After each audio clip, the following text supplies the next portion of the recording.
The barrier for entry into investing and becoming wealthy has never been easier. It's so easy, everyone and their pet dog can become wealthy over time. Wealth, if you give it enough time, can become a reality for any and everyone. How, might you ask? Through a well known investment vehicle that is relatively low cost, well diversified, and easy to enter mutual funds. We'll explore what they are, why you should consider mutual funds, and how to get started. What is a mutual fund? If you are a regular viewer of my channel, you've heard me talk about mutual funds a fair bit in other videos. If not, here's a short version of what mutual funds are. A mutual fund is a pool of funds that are managed by a fund manager. Investors that have similar goals and tolerances will pool the funds together, then a fund manager will invest those funds in securities that match said goals and tolerances. The fund manager is responsible for researching different securities, such as stocks, bonds, and commodities, and purchasing them according to the goals that are laid out by the fund company. The investors, meanwhile, simply sit back and allow the manager to do their job. There are several types of mutual funds that an investor can purchase. Some mutual funds focus on equities for more capital growth potential. Others focus more on buying debts and bonds from corporations and governments. Some may track a particular index, such as the S&P 500, and some funds are a hybrid combination. Why invest in a mutual fund? There are plenty of reasons why you should consider mutual funds. First, mutual funds benefit from having a wide range of diversification. Mutual funds can hold many securities, some as many as 100 different securities.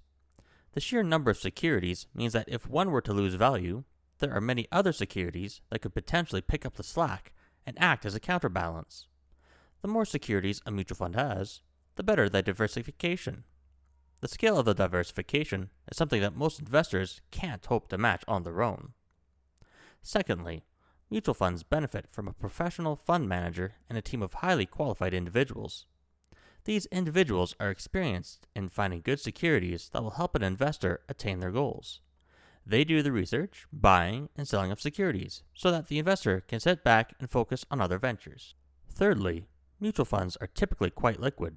When an investor sends a request to sell, the fund company can liquidate and transfer the proceeds to the investor in as little as 2 business days. Most other assets, such as real estate or commodities, can't be liquidated that fast. With most mutual funds, an investor can just put in a sell order, and the funds will be sent to them with little to no downtime. The fourth reason to invest in mutual funds is the low cost of entry. Most funds require an initial investment of only $500, and most allow a pre-authorized contribution of $25. With this low cost of entry, investing in the market is feasible for just about everyone, no matter the budget. Finally, mutual funds may offer better treatment come tax time. There are a lot of mutual funds that focus on capital growth and dividends, which are taxed more favorably than interest income, in Canada anyways. Mutual funds can also be purchased in accounts that are more tax sheltered, such as a retirement account or a tax-free savings account. Having these options can improve one's wealth creation by not having to pay taxes at all, or at least pay taxes on a more favorable level. Choosing the right mutual fund. Now that you know what a mutual fund is and the benefits for buying into mutual funds, you're probably wondering which mutual fund is right for you. As always, if you need guidance, speak to a licensed investment representative to help you in your investing journey.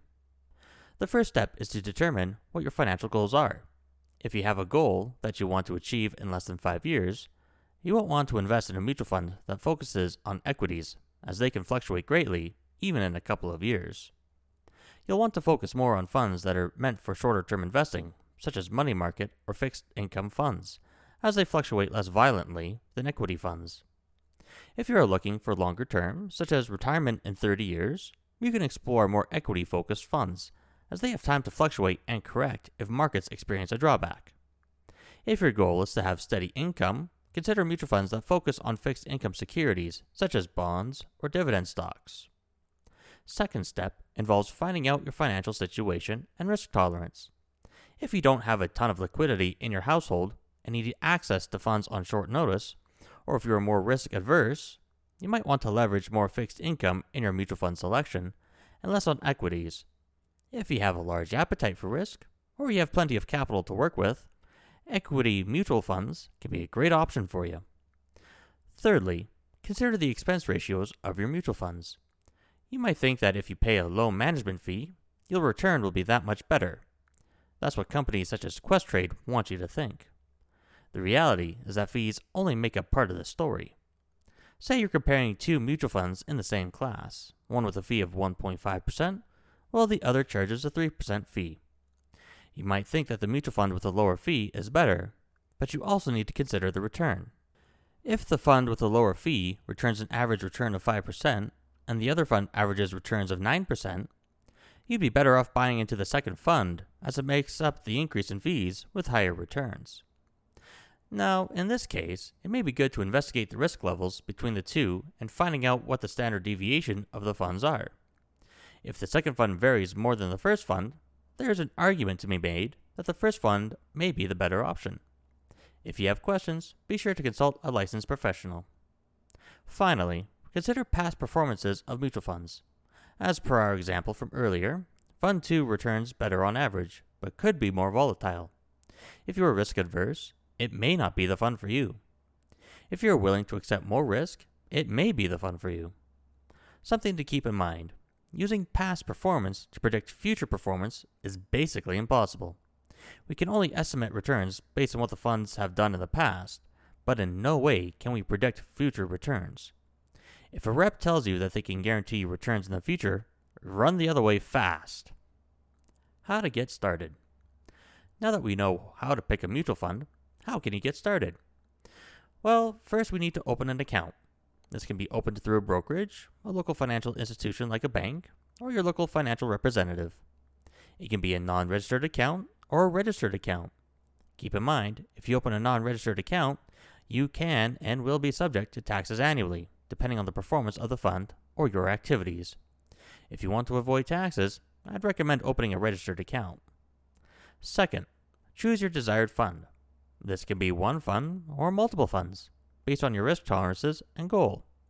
Finally, send an order request either through your broker, bank, or advisor for the purchase of your mutual funds. And there you have it. You are now invested in a mutual fund. It's time to set up a regular pre-authorized payment to it every other week or every month with your payday and watch your investments grow. Remember to act with patience, as it will reward you down the road.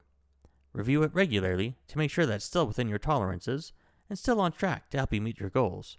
And, as mentioned several times, if you need advice, speak to a licensed representative. If you found this video helpful, go ahead and watch another video of mine breaking down the difference between single stocks and index funds. Thanks for watching, and I'll see you in the next one.